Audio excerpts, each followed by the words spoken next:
Hello. Today on Art Pro, we're going to explore the Janus application. Over the past few days, we've been hearing about the true revolution brought by the DeepSeek language model, China's free, open-source AI that competes with and has even surpassed OpenAI's ChatGPT. Now, DeepSeek is also competing with DALL-E in image generation through its Janus application. The big advantage of Janus Pro is that, in addition to generating images from text, it has a powerful multimodal understanding capability that, as we can see, is one of the most advanced today.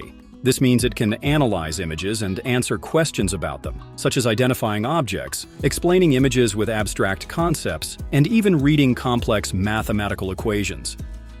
In this video, we'll explore how Janus Pro works in its online and free version. Additionally, we can install it on our computer if we have a graphics card with at least 16 gigabytes of RAM.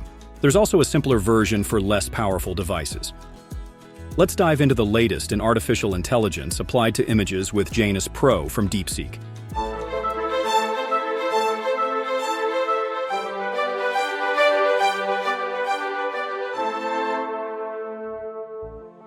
Here we have the old HuggingFace console to run Janus. As you can see, it's very straightforward and similar to Stable Diffusion. Here are the various multimodal image comprehension functions, which we can interact with just like in GPT-4 and higher versions. For example, we can upload an image from our computer.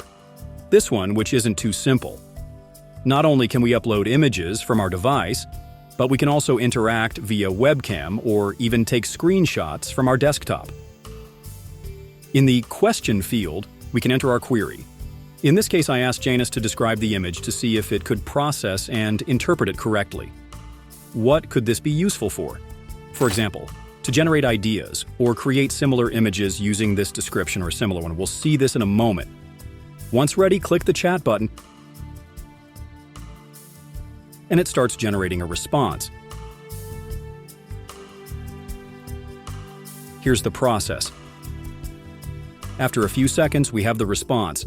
The image shows a highly detailed, reflective, and shiny human skull made of what appears to be a metallic or glass-like material. The skull is illuminated by a light source, which creates reflections and highlights on its surface, giving it a glossy and polished appearance. The background is dark, which makes the skull stand out prominently. In just seconds, a fairly accurate description of an object that, as I said, wasn't particularly simple. Here are a couple of other examples of interacting with images, such as explaining a meme or even converting an image of a mathematical formula into LaTeX code. LaTeX is the markup language widely used in mathematics, physics, and engineering to write scientific documents with formulas and symbols. Well, let's use an example. I'll ask it to explain this meme. Here's the query. It's a meme for programmers that I don't understand, but Janus will explain it to us. Click the chat button, and after a few seconds of processing, here's the response. This image is a humorous comparison between two types of visual coding methods using the popular meme format, etc. It explains each of the elements and even the overall meaning of the image.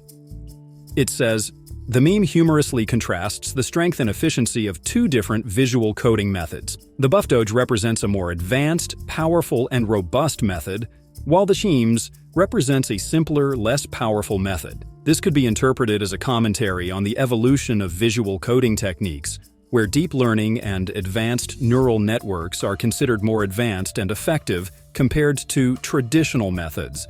This is just one example of its agility and efficiency in logically interacting with and interpreting images. Amazing. Now, let's move on to what might interest you most as creatives. Image generation. It's very simple as well. Here we can determine the number of images to generate per batch.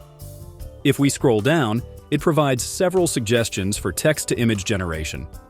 For example, I'll select this one, astronaut in a jungle with a cool color palette, muted tones, detailed, and in 8K. We click, and it loads the prompt here in the box.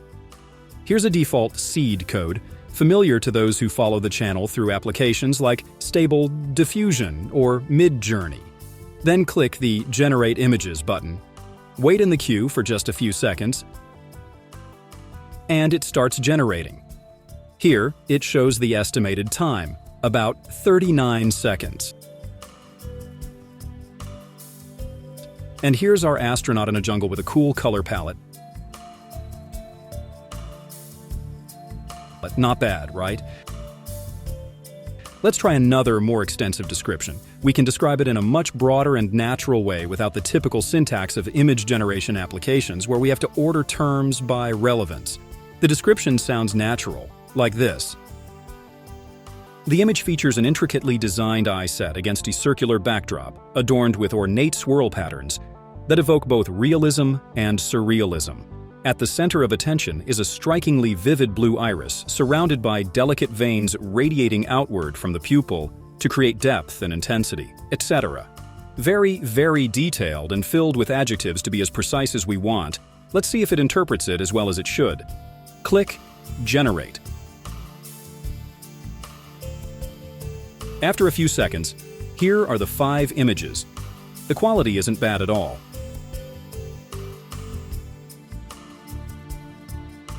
To download them to your computer, click this button. As I don't want to stick with the sample prompts from the app, I'll test it with a random description I created using ChatGPT. I'll generate it to see how it's interpreted. The description reads, "A mystical forest at sunset, with tall ancient trees covered in moss, where soft golden rays of light filter through," etc. A poetic and extensive description. Here's the result. Not bad. But it reminds me a bit of Adobe Firefly's style, very saturated colors and a somewhat overly polished illustration aesthetic for my taste. So let's try a brief, random description to see how it interprets it. Something generic like, "A cute mole." Generate. Here's the result. It looks more like an otter than a mole. Some versions even have minor defects. We see it's not infallible, but neither are other AI applications. I don't know why, but particularly with moles. Let's test it on Midjourney, one of the most reputable AIs. It starts generating and gives us this, which looks more like a small dog. This one, I don't know what it is, like a Tasmanian devil, an otter, and a bird, not a mole. Let's give it another chance. Almost worse, an indescribable creature, a sick marten, and a big eye. If we search for mole on Google, here's what we find. The true shape of a mole and how small its eye is. This has nothing to do with what some AI applications generate. But beyond this, which is anecdotal in terms of image generation, I'd say Janus is still on par with DALL-E 2, a great starting point for a newly launched app. I'm sure it will progress in quality very quickly. For now, I find the function for interpreting, understanding, and reasoning about images absolutely amazing. That's all for now. Very straightforward, right? If you'd like to explore this feature, which, as I said, is free, I'll leave the link in the video description. If you're interested, let me know in the comments if you'd like me to make a video on how to install it on your computer. I'll also leave the download link. If you enjoyed this video, you can give it a like. If you haven't already, subscribe to the channel to stay updated on all the latest in art and new technologies. Cheers, and see you in the next video.